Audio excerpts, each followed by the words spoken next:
Tonight on SportsDesk, beating the buzz. Canes baseball battles Georgia Tech tonight at the Light, and our inside pitch crew covers what the Canes need to do so they don't get stung by the Yellow Jackets. Plus, blending with Bensley. Reporter Gabby Petrone got a chance to speak with Canes point guard Bensley Joseph while making his favorite post-workout smoothie in the first edition of On the Menu. And later on, Racing Role Model. We'll tell you how one 19-year-old is breaking barriers on the racetrack.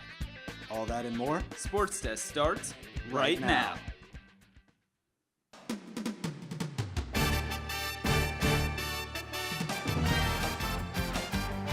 I'm Ed Reed, and you're watching SportsDesk.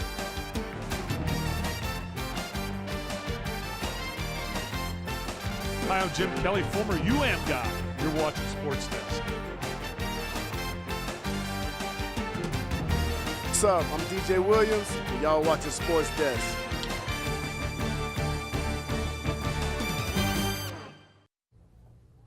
Hello and welcome to SportsDesk. I'm Ethan Gainey. And I'm Ryan Marshall. First pitch is being thrown at the Light right now after a week full of highs and lows for Canes baseball. Yeah, for sure, Ryan. It's been an interesting week for the squad. They took a loss at Florida Atlantic in extra innings on Wednesday, but I really want to take a look back at Tuesday's slugfest over Bethune-Cookman.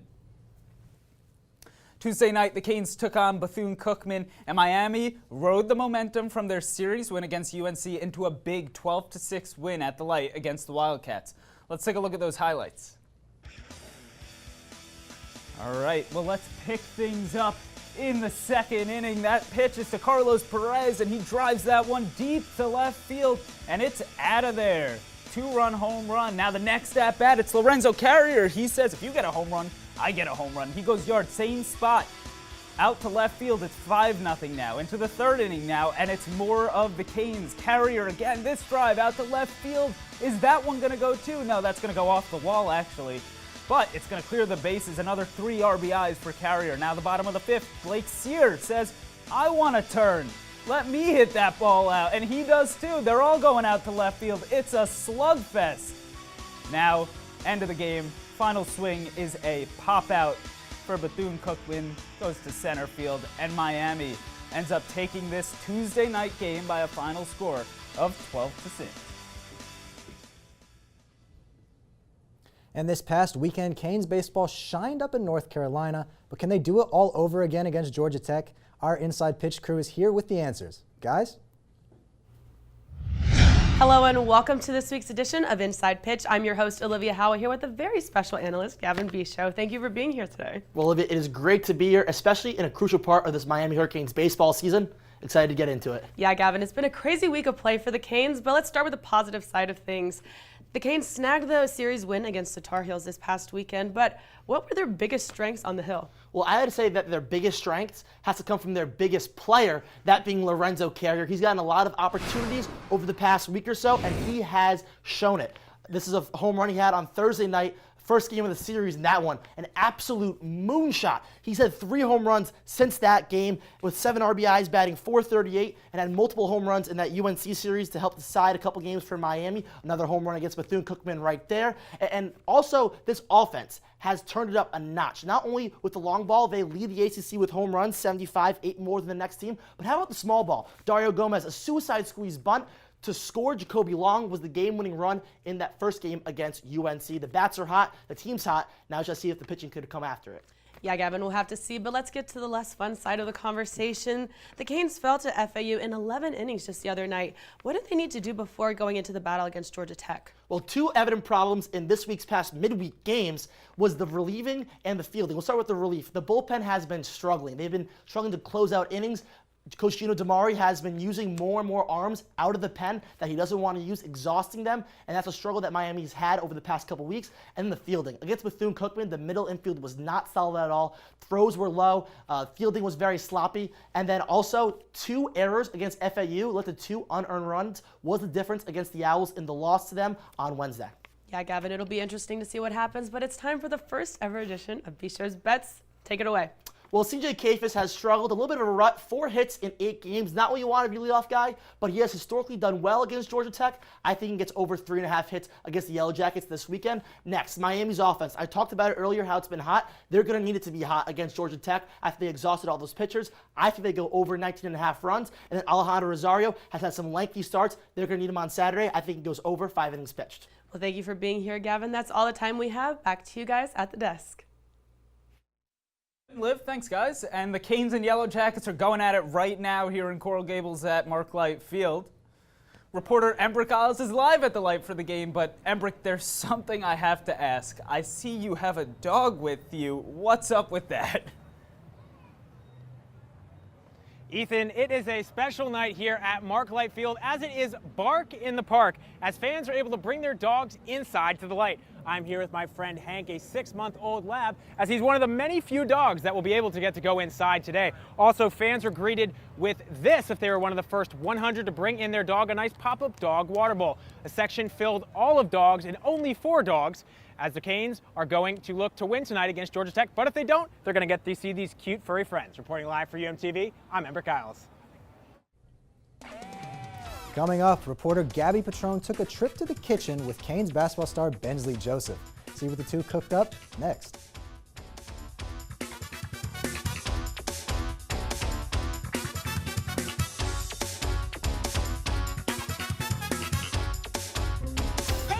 You thinking about retirement? Of course I've thought about it, but there's all this stuff in the way. Oh, you're not kidding. The house, the kids are going to college. My new car. Car? You bought a new car? Oh, hey, you should meet my friend Avo. Avo's a retirement coach. He'll help get you started. But what does Avo tell you to do? You don't know? Focus on your future. Your goals can still be met. But how? Target your tomorrow. And use the Avo bet. You sing? Not really. A is for taking action.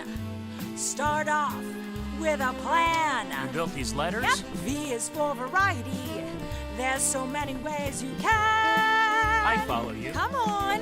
O's for optimize your savings. Let Avo lead the way. Visit aceyourretirement.org today. Nice sign. Thanks, I made it myself. Cool.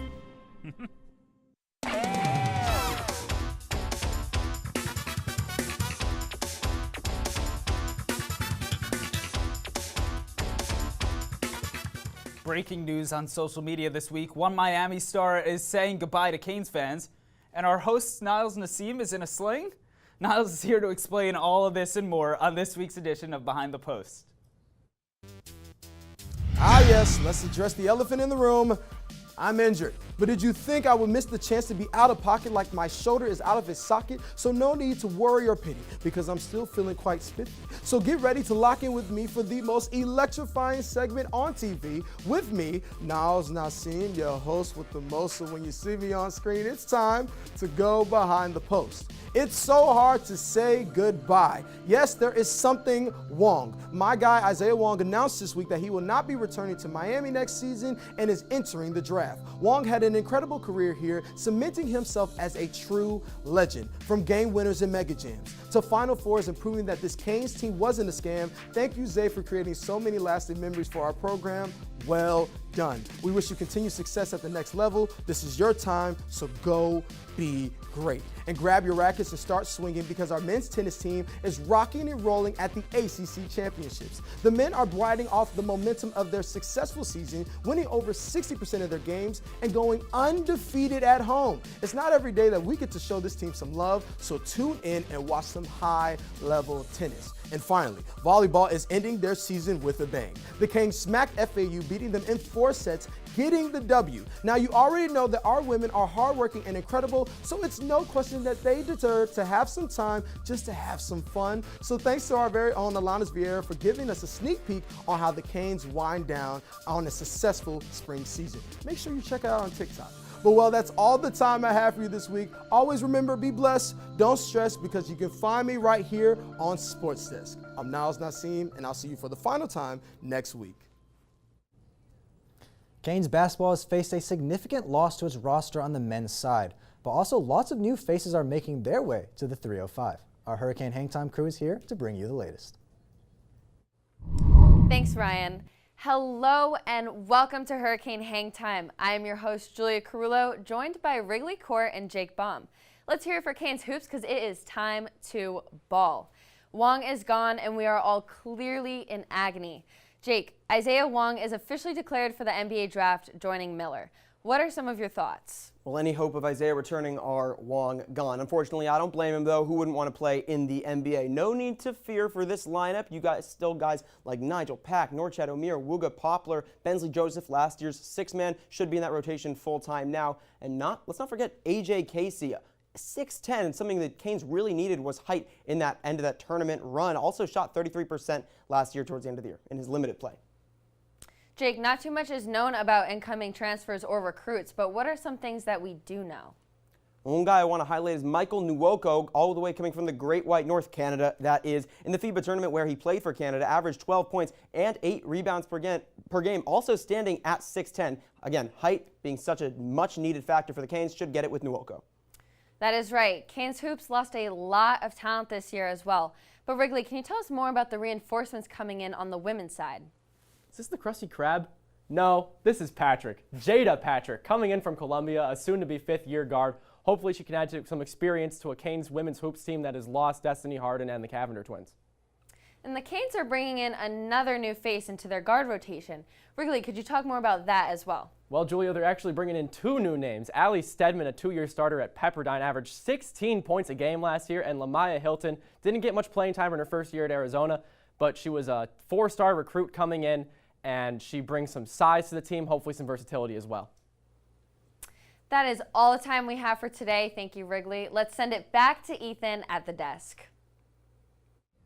Thanks, guys. Moving from the basketball court to the kitchen, Gabby Patron chopped fruits and talked hoops with men's basketball player Bensley Joseph. Here's the first edition of On the Menu. What's up, everyone? I'm Gabby Patron here with Bensley Joseph. How are you? I'm good, and you? I'm doing great. Today we're going to be making a post-workout meal. Let's get started. Let's go.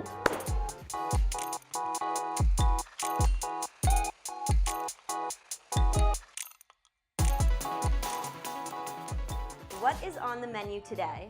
So we got apples, raspberries, strawberries, pineapple, yogurt, and some bananas. Okay, so let's get chopping. Let's go.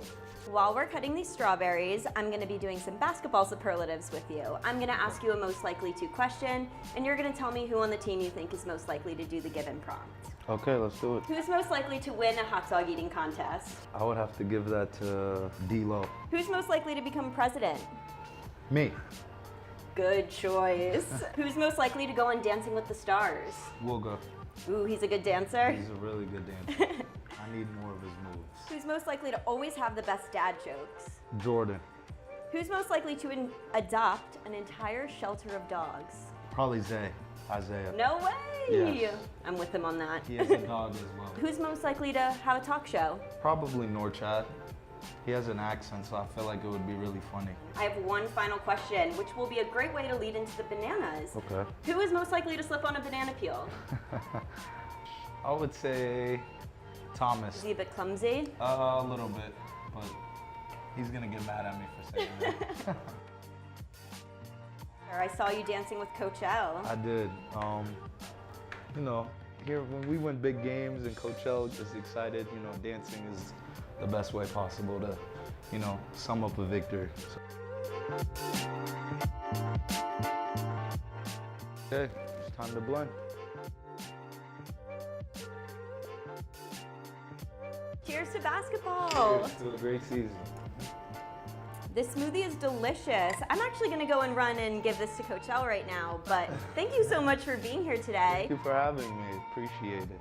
That's all for now. Reporting for UMTV, I'm Gabby Patron.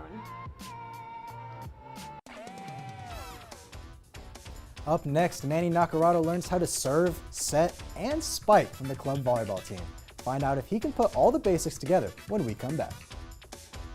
But first, it's time for some trivia. Isaiah Wong and Jordan Miller have declared for the NBA draft. But who was the last Cane selected to the league? Was it A, Bruce Brown Jr., B, DeJuan Hernandez, C, Lonnie Walker IV, or D, Devon Reed? Stay tuned for the answer when we return.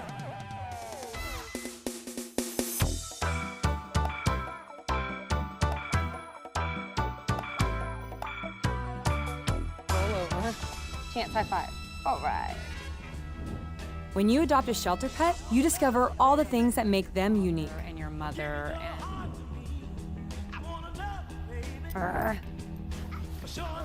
I am totally a hot person. Right, guys?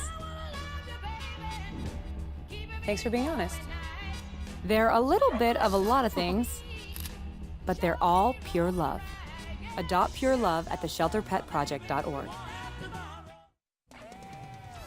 Hey, what's going on, guys? It's great to have you down here. Yeah, pretty good. First time on desk, right? Yeah, nobody I'd rather share my first time with. Nice. Thank you so much. Have you seen the Hello basketball Here are game? AARP top tips on caregiver preparedness during coronavirus. Form a team that can help with caregiving tasks. Take an inventory of essential supplies in your loved one's home. Make a list of the care recipient's medications. Schedule regular calls to fight isolation. Finally, take care of yourself too. Follow the Centers for Disease Control's guidelines for coronavirus safety. For more caregiving tips, go to aarp.org/caregiving.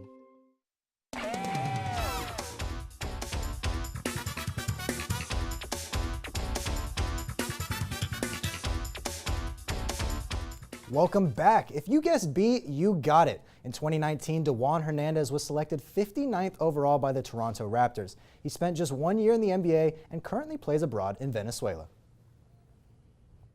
From rewriting school records to fighting for a conference championship, Michael Muella and Taryn Jacobs take us through all things Olympic sports on this week's edition of the O Sports Roundup.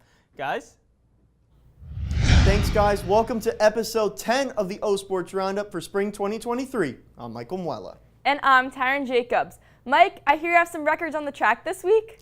Well, Taryn, you're right. I said it before. I'll say it again. Decio Andrade is the man. He continues to break records week after week, and last week was no exception, taking home a new program record with a 73.77-meter hammer throw, #1 all time. Daphne Lavassis, new program record in the women's 10K, breaking her own personal record by 28 seconds. And Russell Robinson uses a 17.12-meter triple jump to take home ACC Co-Performer of the Week honors. Canes volleyball finished their spring exhibitions last week with a 3-1 set victory over FAU. Their eyes now turn to fall 2023. And over to rowing, they completed their event last week at Michigan State, taking home 4 first-place finishes. And earlier today, they competed in the Lake Wheeler Invite up in Raleigh, North Carolina. They'll continue that tomorrow. But Taryn, I heard that Canes tennis has a little bit of dancing to do. Yeah, Mike, well, the men's and women's tennis teams are showing no signs of ending their seasons just yet. The men's tennis team was coming off a tough weekend with 2 top 20 losses, but knew they needed to keep their heads held high going into ACC championship play this weekend, and they did just that, securing a win over Georgia Tech in the opening round yesterday and a spot in the quarterfinals today to play against top-seeded Virginia. And over onto the women's side, they picked up 2 huge wins this weekend, sweeping Clemson 7-0 and also picking up a win against Georgia Tech. They faced off against Clemson again yesterday in the ACC championship, sweeping them 4-0. The Canes are playing today against Virginia. And over onto golf, congratulations to them on a great season, finishing 12th in the ACC championship with players Danielle Barrett and Sarah Byrne tying for 24th place in the tournament. Well, Taryn, that's going to do it for us, but let's send it back to the desk. Canes volleyball wrapped up their spring exhibition season this past week, and to celebrate, Brandy Troop and outside hitter Nia Anderson sat down and played a new game to learn more about the star in this week's edition of Athlete of the Week. Hello, everyone, and welcome to this week's edition of Athlete of the Week. I am your host, Brandy Troop, and today I am joined by Canes volleyball player Nia Anderson. Hey, Nia. Hi. How are you, girlie? I'm great. How are you? Super excited to be here and talking to you. I want to play a quick game that I'm calling Hit It. Gonna throw out some random terms, and I want you to tell me the first thing that comes to your mind, okay? Oh, gosh. Okay. Sounds good? 35 seconds on the clock, all right? Okay. Let's hit it. Court. Volleyball. Of course. Self-care. Moisturizer. Oh, Netflix. Candy. Oh, Taylor Swift. Trouble. Yeah. San Antonio. Texas, of course. Miami. Heat. Yeah. Practice. Volleyball. Girls' night out. Movies. Workout. Gym. Ice. Cold. Date night. Ooh. Ferris wheel. Social media. Instagram. The GOAT. Steph Curry. Ooh, dinner. Out. Travel. Planes. I love traveling. Hip hop. Tupac. Last one, shopping. Cart.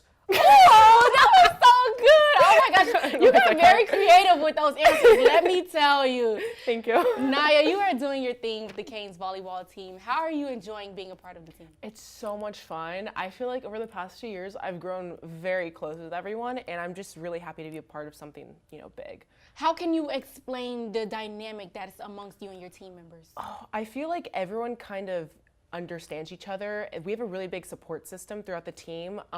Everyone kind of knows each other's schedules, so I feel like we can all, relate to each other. So it's really nice. I love that. You guys are doing your thing, and we just love to see it. She's Naya Anderson. I'm Brandy Troop, and we'll catch you right here on Athlete of the Week next week. Thanks, Brandy. Switching from the hard court to the sand court, do you think you have what it takes to hang with a college volleyball squad? Well, Manny Naccarato hopped off the bench and gave it a go this week with the UM club team, and let's just say I don't know if he earned a permanent spot on the roster.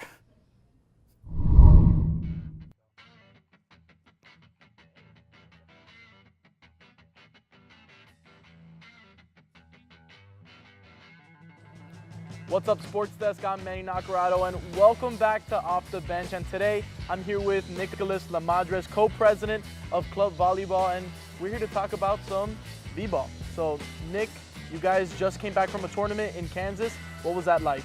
It was great. It was our yearly national tournament. Went out there and competed against some great teams. We ended up finishing 5th in our division, so right now we're 5th in the nation. Coming home pretty happy with that. Okay, so tell me what we're gonna do today specifically with me. Obviously, I've been to the beach before, played that beach volleyball, but not at this level. So tell me what we're gonna do today. We'll definitely have you work on some drills, on some of your serving, some of your passing, a little bit of hitting, and then we'll go into a couple more play style drills and then end it off with some playing. All right, that's awesome, Nick. But if anyone wants to keep up with the team in the season, where can they find you guys? We have an Instagram. It's UMiami Club VB. Definitely DM us through there if you're interested in trying out. We'll post the tryout information there. And yeah, that's our main source of information. All right, Nick, I think that's enough talk. Let's get out there and start playing. So Nick started to show me the basics, and I thought I was starting to get it. Well, I thought. Be here, jump up, come back down, but not touch. And don't touch the net. But don't touch the net. So like, oh, no, not like that. Not like that though. So after that not so great start, Nick decided that we should start getting into a game. Yeah, I didn't want to tell you guys, but I play volleyball every day. Yeah. No, Manny. No, you don't. Oh! I was close. We rallied around for a bit. We had a lot of fun. The team even let me serve. But all in all, it was a good day, and I think I impressed them. Here's what Nick had to say after. You got a 10-day contract. A 10-day contract. You hear that, guys? I'll sign the dotted line. Well, that's going to do it for this edition of Off the Bench. I went out there, gave it my best shot, had some highlights. I had a lot of lowlights, but that's not important. The important thing is that you go out there and you try something new. But that's all I have here in Lakeside in the beach volleyball courts. Remember to follow UM Volleyball at UMiami Club VB. But that's all I have here today. Now back to you guys at the desk. Still ahead, start your engines. We take you down to Homestead to see how one woman is breaking the mold inside motorsports. Don't go anywhere.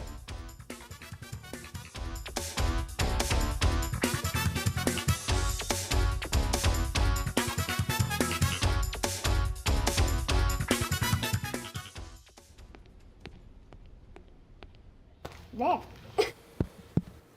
Can I tell you a cat joke? Just kidding. Why did the girl ask the mushroom to dance? Because he was a fun guy. What do you call a pig that knows karate? Pork chop. Why was the basketball court all wet?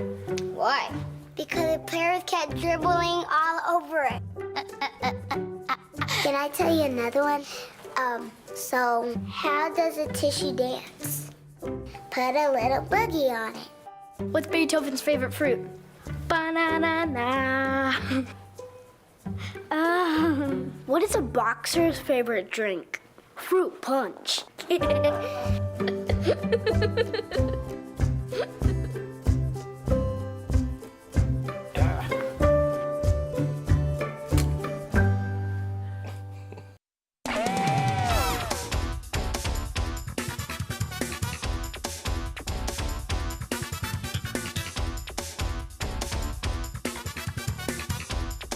Spanish sport of jai alai is considered to be the fastest ball game in the world, but decreased popularity over the years leaves that status in jeopardy.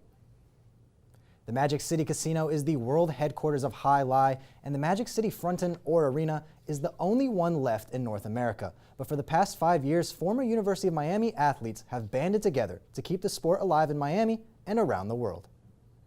If we start from the homegrown, younger kids, we build little small frontons, we have a grassroots way of bringing up kids, this sport can last, another 200, 300 years. With Canes alumni at the forefront of jai alai's revival, Magic City Jai Alai signed a multi-year deal with ESPN in 2022 and rebranded to the World Jai Alai League this March. Magic City Casino will now host the U.S. Championship on May 12th. Racing has always been a male-dominated sport, but one 19-year-old from South Florida is trying to change that. Morgan Champy is the story. Erica Wagner hasn't always gone this fast. Erika was afraid of everything, basically. But now she lives for the thrill. I love it. It's my favorite. I live for this. I get out of bed at 6 a.m. on Saturdays for this. Wagner is a 19-year-old go-kart racer from South Florida who races on the AMR karting circuit. Wagner only started racing when she turned 17 after getting into NASCAR and Formula One the year before. Eventually, she had saved up to buy her very first go-kart and has not looked back since. She'll tell you, fear is learned. You just got to figure out a way to get over it. So it's great to see the progression, and it's great to see how she's grown to overcome those, fears. So we're really proud of her. Although Wagner's parents have always been supportive of her, it hasn't been easy being a girl in the racing world. I have gotten comments that are like, oh, she's not going to do well, she's a girl, or, it doesn't matter if she crashed, it doesn't matter if you crash into her, she's just a girl, or she can't do it. When I get those comments, I'm like, okay, I'm going to beat that guy on track, because I like to settle it on track. It says that, if I can do it, you can do it, and nothing's stopping me, and nothing should stop you either. If you really want it, you should follow it, and that's what I think that people should be taking from her. For UMTV, I'm Morgan Champy. Detroit Tigers pitcher Eduardo Rodriguez pitched 8 scoreless innings versus the Cleveland Guardians on Tuesday, but it almost didn't happen. It actually would have come to an end 3 innings earlier if it weren't for one incredible catch. Let's check out this week's Play of the Day. And we're going to start here at the top of the 5th with the score 0-0. Josh Naylor hits it straight out to right field, bang, but no, it's caught. Matt Vierling is going to get the caught, and he's going to catch and rob Eduardo Rodriguez of this home run. Now we're going to take another look at this. Look at him just grabbing it over the fence. No, and Eduardo Rodriguez is going to tip his cap to his fellow teammate there. And the Tigers are going to hit a homer in the 6th to win 1-0, but this incredible catch is good for your Play of the Day. But the Tigers weren't the only ones to snag a win early on this week. On Monday, 3 SportsDesk members got a win of their own at the Broadcast Education Association's Festival of the Media Arts in Las Vegas. So here is our story, our executive producers, third time's the charm. Morgan Champy and Daniel Toll giving their interviews, but they weren't in the house. It was Daryl Barnes, one of my co-anchors, in the house to take home 2 awards. He won not only for More Than a Mascot, which featured the university's first female mascot in more than 40 years. Daryl was in Vegas to accept the award on behalf of the team. Told that they won the best sports entry, but on Monday night, BA announced that the story was named best overall entry out of more than 1,600 submissions. Pretty impressive, right? How does that feel? That's absolutely incredible. Congratulations, Daryl, and congratulations to I gotta everyone. say, when I first saw it, I knew it was gonna be an award winner. Appreciate it. It doesn't happen without you guys and without the show. Thank you. But that's all the time we have for this week. Thank you guys for tuning into Sports Desk all semester long. We'll be back next week, same time, same place, for the final Sports Desk of the school year, and you won't want to miss that. Yeah, we'll see y'all next week. Daryl, this is incredible. Thanks. Congratulations. Y'all want to thank you?